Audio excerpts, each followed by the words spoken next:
Elias Martinez, host of the CEA CEO Podcast, the show where we discuss and document inspiring stories from entrepreneurs and leaders involved with the controlled environment agriculture movement. Thank you guys for joining me. Last time I spoke with you guys, last video, just kind of addressed some concerns I had about several obligations and priorities, and just asking you guys about how do you guys take care of all those things. So if you responded to that, thank you. I'll get back to them.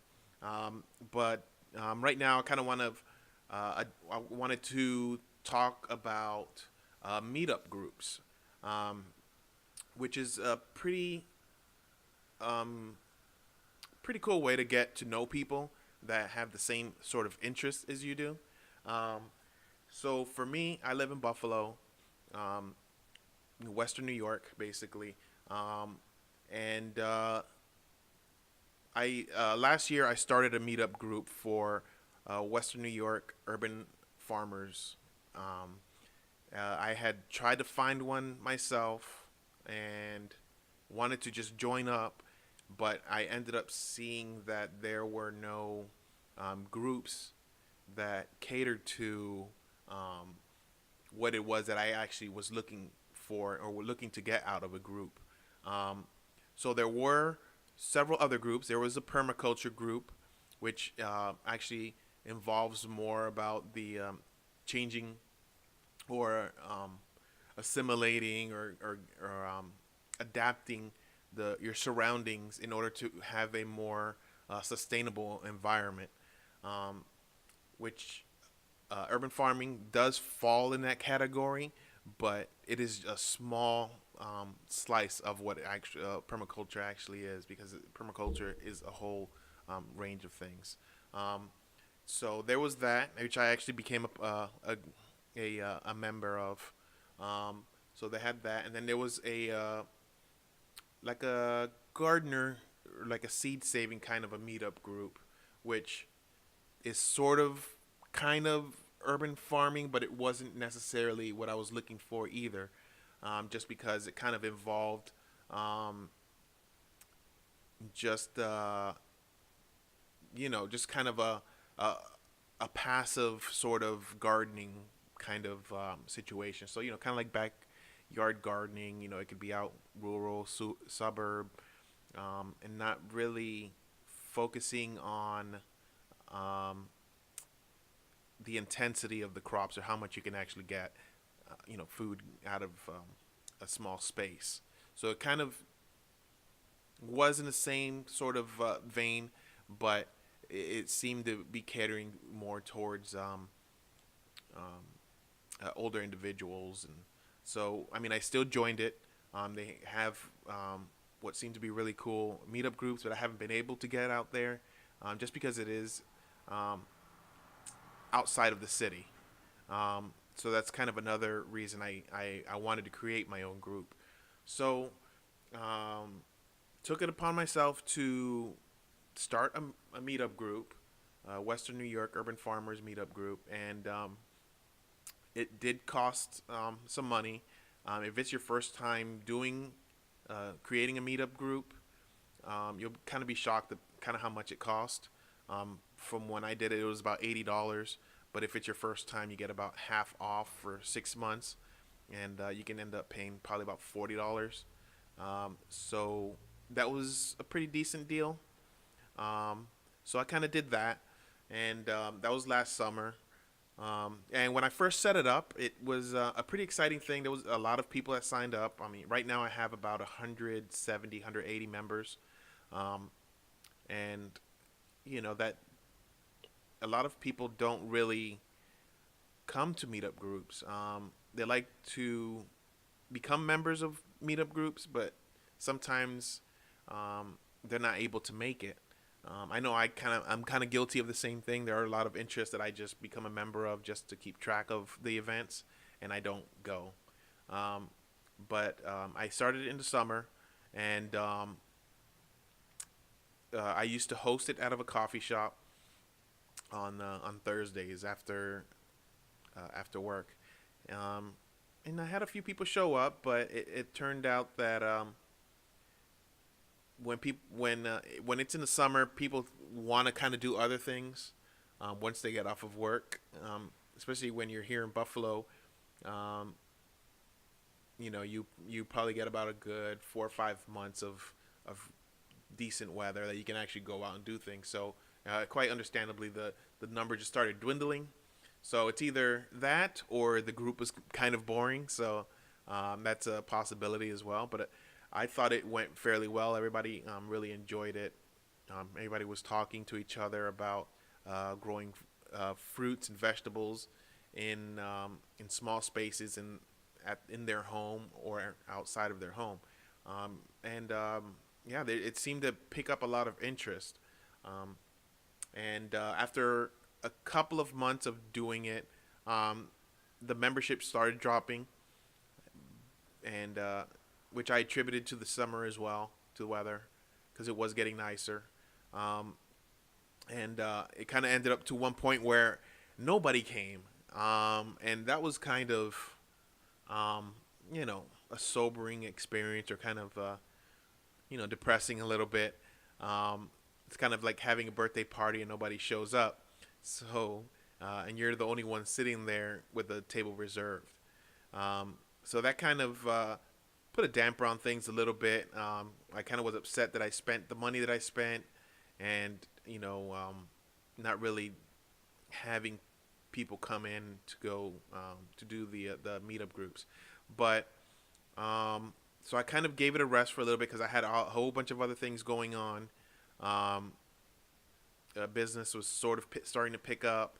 Had the summer, which I kind of wanted to do as well, and so I kind of let that laid low for a while. And uh, a couple of weeks ago, I started it up again, and had a bunch of people come in because I had just gotten my space. So I'm going to use it as a venue, just because it is basically an urban farm, and it's pretty large enough where I can host a few people. And right now the theme is a microgreen pizza party. So what I do is I grow a whole selection of microgreens specifically for the get together, and then order a pizza from a local pizza place nearby, and um, just have it so that people can sample uh, either the microgreens by themselves or have it on the pizza, or I just have a pizza by itself. It is just a cheese pizza. Um, so yeah, so I did that last week, and had um, about four people come, and it was really interesting just having people come to check out your place and kind of sample the microgreens that they've never really had before, and kind of hear their feedback on it. Um, and just to see the expression on their faces when just trying something new, that's almost priceless. Um, but yeah, so I mean, we had a really good time. Had a little bit of music in the background. Had the pizza. Had some soda there, um, and everybody just was speaking with each other and trading information and experience, and kind of their dreams of what they want to do with urban farming. And it was really fun. And yeah, so I set up another one. It's gonna be in a few, about a week or two, um, and just hoping to get a lot more people to come in.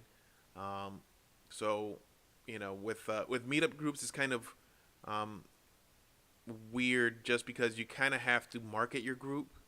Um, but I found, at least with this little bit of experience that I've had with meetup groups, that it's a great way to collect a large section of people that are, of course, on Meetup, but who are interested in urban farming. So it's interested in that specific topic.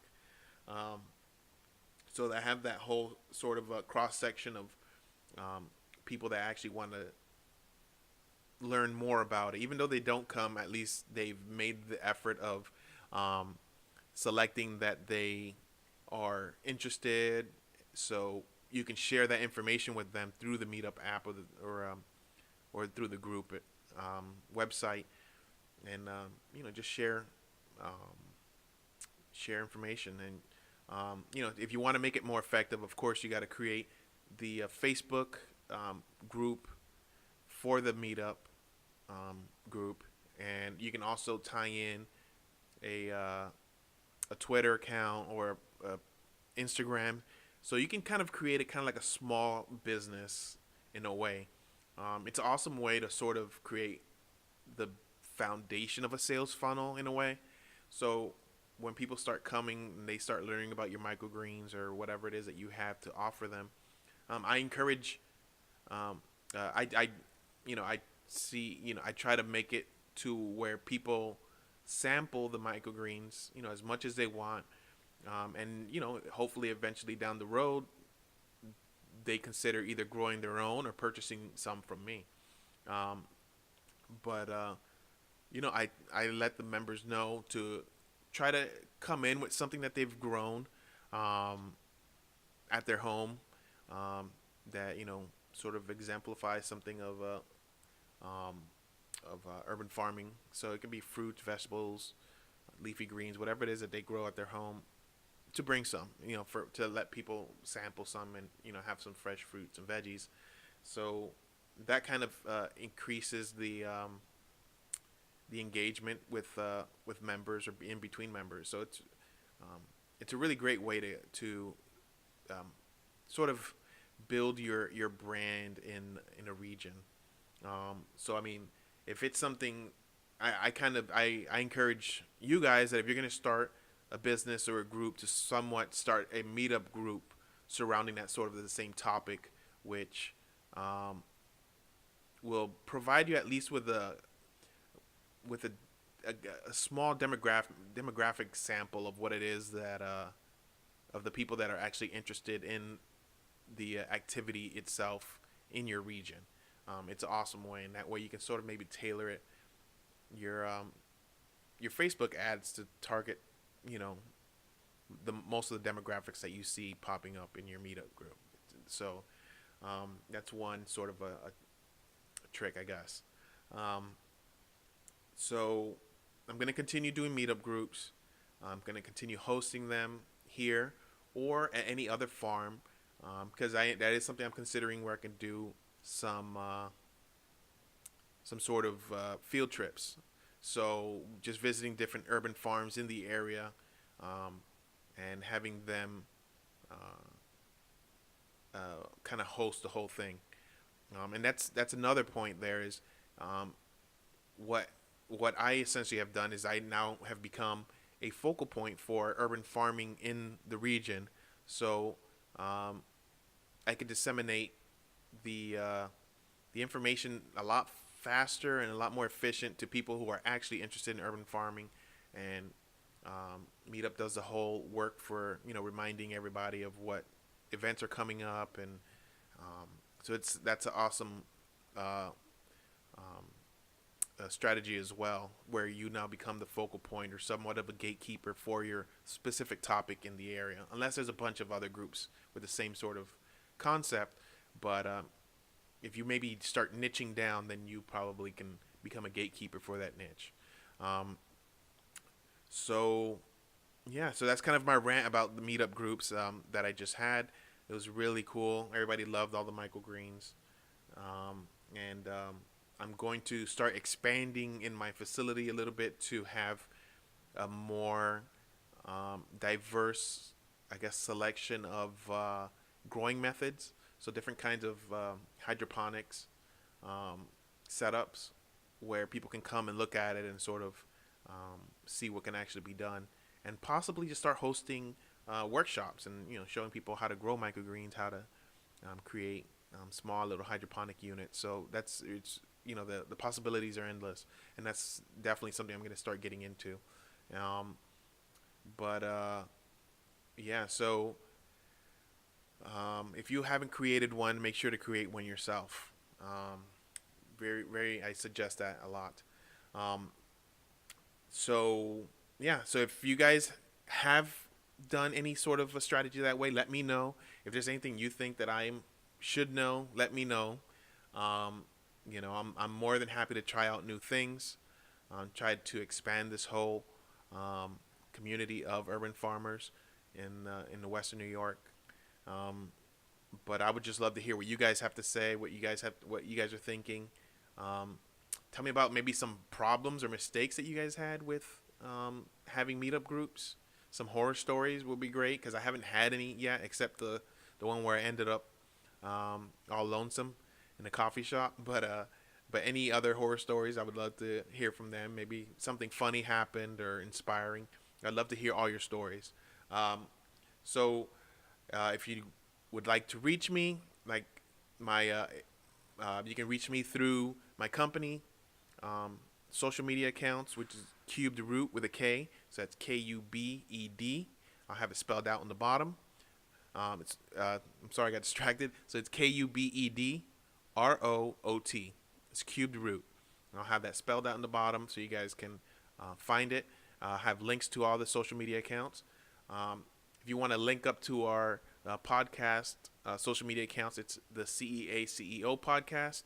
I'll have all the links on the bottom. We're on almost every social media account. We have Facebook, Twitter, Instagram, some Pinterest, and yeah, so we're kind of all over the place. Have the website, um, and yeah, I would just love to hear your stories. Make sure to like our video, share it, subscribe.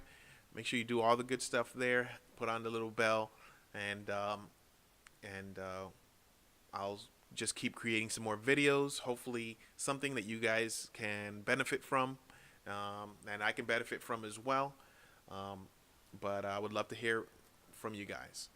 All right. Well, thank you very much, and I'll see you later. Bye bye.